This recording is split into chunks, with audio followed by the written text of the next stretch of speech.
সকাল মানে হলো সূর্যের আলো, সকাল মানে পাখির কলরব।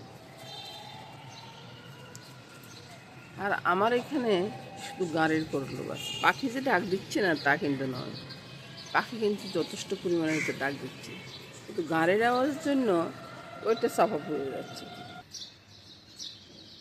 এখন ফাগুনের শেষ, এখন এসে কুয়াশা ঢাকা সকাল, সূর্য উঠবে অনেক পরে। আর পাখির কিচির মিচির ডাক খুব সুন্দর লাগছে। বসন্ত মানে ফুলে ফুলে ভরা, পাখির কিচির মিচির ডাক, পাখির গান কত সুন্দর লাগে সকালটা।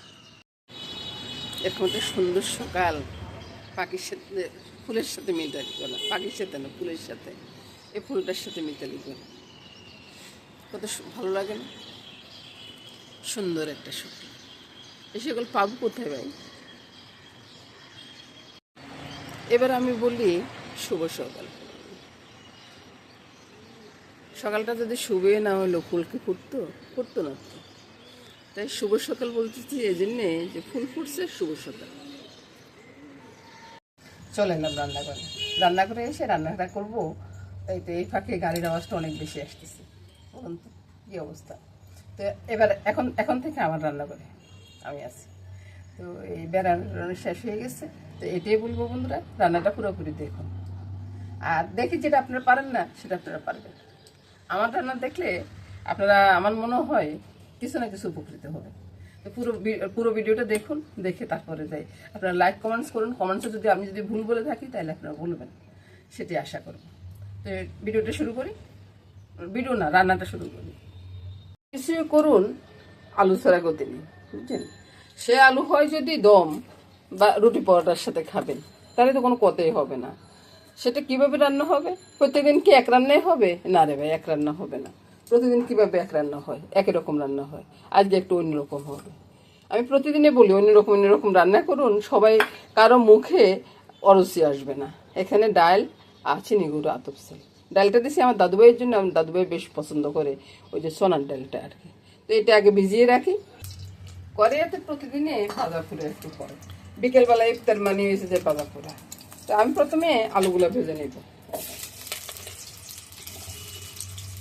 তো এবার তো আমার বন্ধুরা বলবেন যে আপনিও কি ইফতার করেন? না রে ভাই, সন্ধ্যাবেলায় ওরা যখন ইফতার করে আমরাও কিছু না কিছু খাবো না, এটা কি হয় না কি?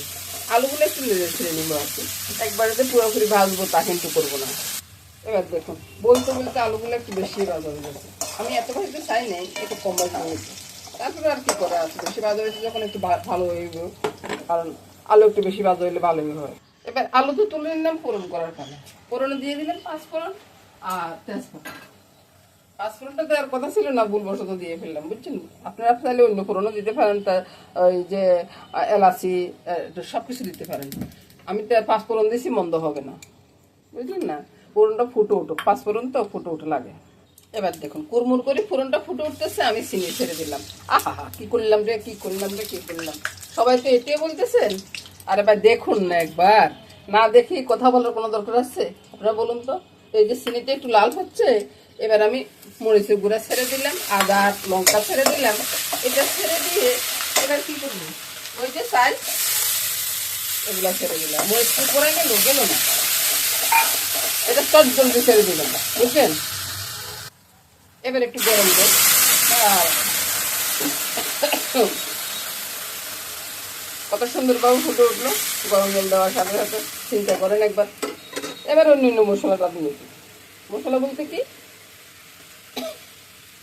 স্বাদ অনুযায়ী নুনটা, হলুদটা, লঙ্কা আর দিব না, বা লঙ্কা তো লঙ্কা কাণ্ড হয়ে গেছে গা, বাস লঙ্কাটা আর দিব না।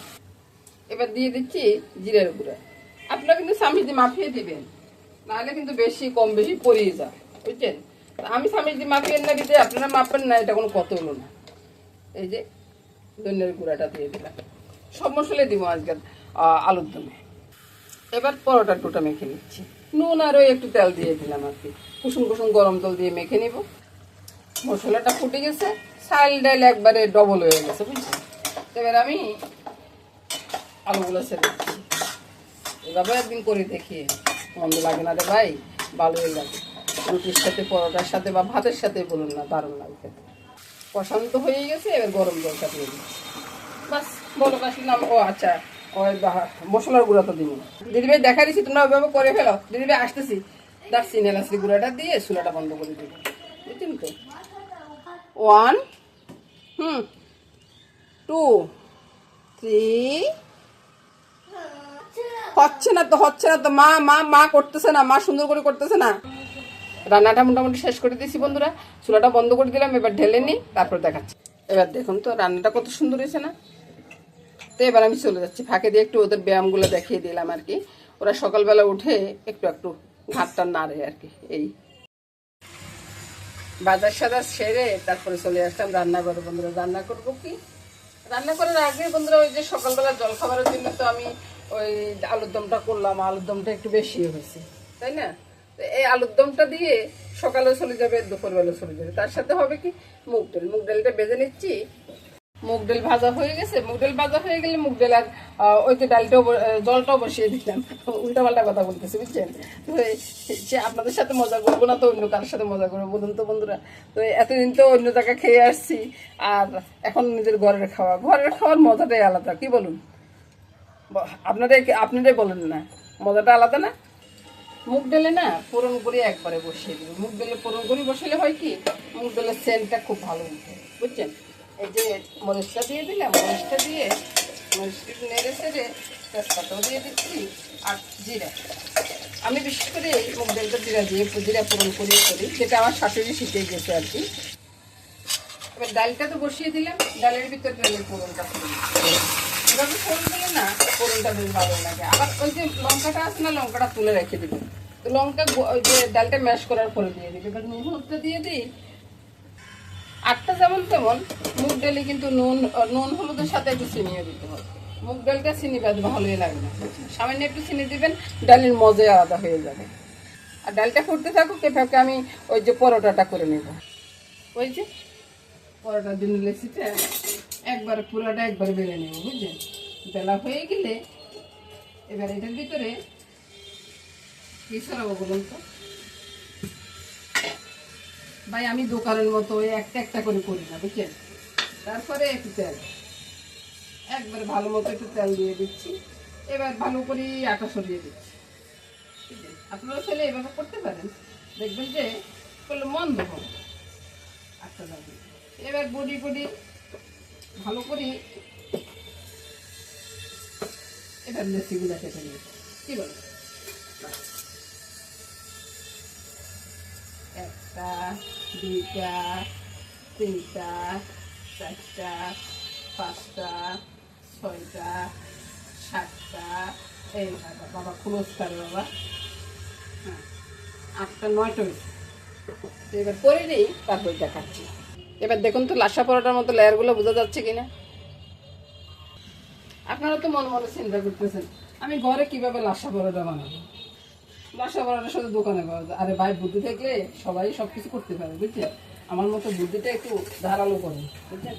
সবকিছু দোকান থেকে আনতে হবে কেন, নিজে করি খান না। এবার আপনারা বলুন তো এই পরোটা তো লাসা পরোটার মতো লেয়ারটা দেখা যাচ্ছে কিনা। এবার সবকিছু করে নি, বাইরের থেকে অনেক আওয়াজ আসতেছে ভাই। সবকিছু করে নি, তারপরে একসাথে দেখাবো, খাইতে দেখাবো আর কি। তো ততক্ষণ অপেক্ষা করুন। এটা হয়ে যাচ্ছে তো তাই ডাল আলুর দম পরোটা চা সবই হয়ে গেছে। তো এবার আমি এগুলা দিয়ে আজকের মতো এখানে শেষ করে দেবো বন্ধুরা। ডালটা হইতে হইতে যতক্ষণ লাগে আর কি। তো এগুলো শেষ করে সকালবেলা জলখাবারটা খেতে যাবো। এ নিয়ে আজকের ভিডিওটা শেষ হয়ে যাবে বন্ধুরা। বাইরে থেকে অনেক আওয়াজ আসতেছে, আর পারাবো না। তো নমস্কার বন্ধুরা, সবাই ভালো থাকুন, সুস্থ থাকুন, সুন্দর থাকুন, এই কামনাই করবো। লাস্টে আমি একটু দেখিয়ে দিব। এই তো বন্ধুরা, এই হলো আজকের রান্না বান্না। আর এদিকে ওই যে মিস্ত্রি সবাই আসছে, এ নিয়ে একটু ঝামেলা আছি। আর এই রান্নাবান্না দিয়ে আজকের মতো এখানে শেষ করে দিলাম। এটা আগেও একবার বলছি, এখন আবারও বলতেছি। আর পরোটাটা তো আপনারা বুঝতেছেন যে পরোটাটা লাসা পরোটা কেমন পরোটাটা হয়েছে। এই পরোটা দিয়ে আলুর দম দিয়ে বেশ ভালোই লাগবে। চলুন যে খেতে চলে যাই একবারে। এ বলে বন্ধুরা গেলাম। নমস্কার বন্ধুরা, আগামী দিন কিন্তু আবার দেখা হবে।